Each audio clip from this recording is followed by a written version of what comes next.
Welcome back to Intellify.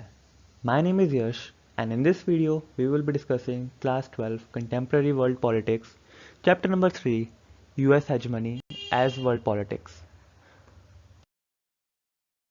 Question 8. Read the three extracts in the chapter from the Lok Sabha debate on the Indo-US deal. Develop any one of these into a full speech defending a certain position on the Indo-US relations. Three speeches were made by the Prime Minister and the two opposition leaders respectively during the debate in Lok Sabha on the Indo-US Agreement on Nuclear Energy. The first one being the speech by the then President Dr. Manmohan Singh. Few points can be made out of the speech he made that day.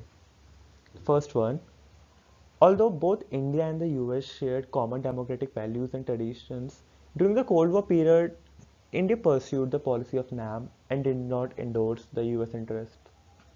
Second, however, after the end of the Cold War and with the disintegration of the Soviet Union, which certainly had strong implications of India, we were compelled to rethink our foreign policy and strategies.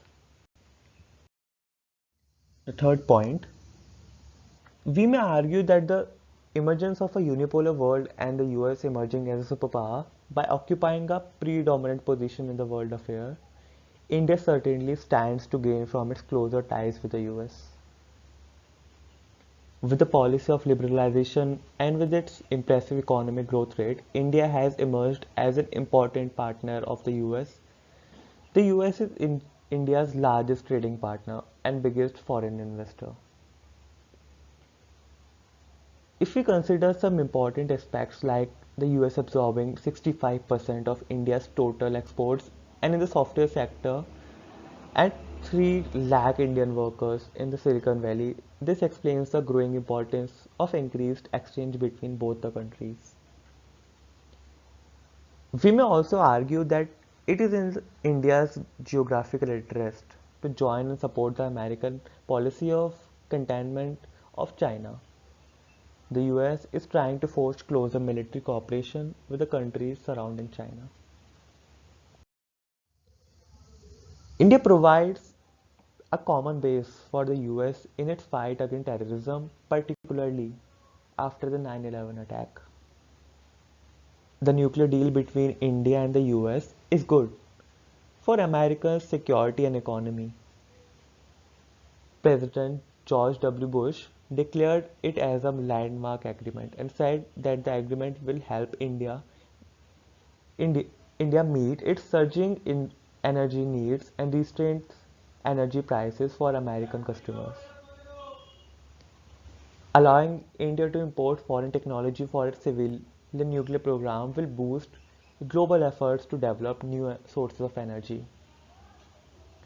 The last point made after the speech of Dr. Manmohan Singh, the world has realized the growing importance of India, both politically and economically. Therefore, it is in the interest of India to take advantage of the opportunities that new global politics offers and recognize the increased convergence of interest of both the US and India. Opposing the US would be detrimental to India's interest. The second speech was made by Sri Basudev Acharya. In his speech, he said, since independence, we have been pursuing independent foreign policy because of our national interest. What have we seen in this case of Iran and Iraq?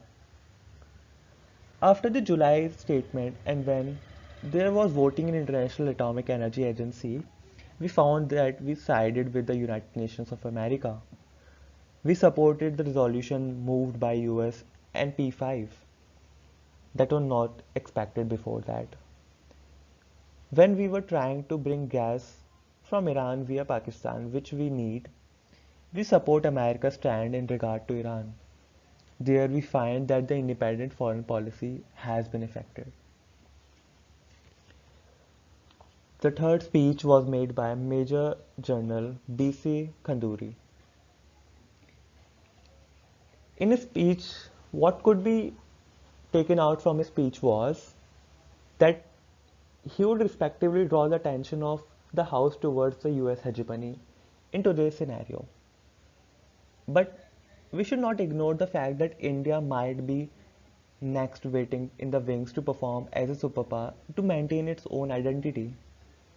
Moreover, hegemony cannot stand forever due to its weaknesses. Therefore, we are supposed to have a good and harmonious relation with that of the US for mutual promotion of trade and technology. But India should not compromise from the same on the cost of its own security and identity. Hence, India should work in a diplomatic manner while it thinks to go hand in hand with US in such a manner that India could extract best benefit from the US hegemony and find out mutual options for itself. Hope you understood well. My name is Yash. Thank you.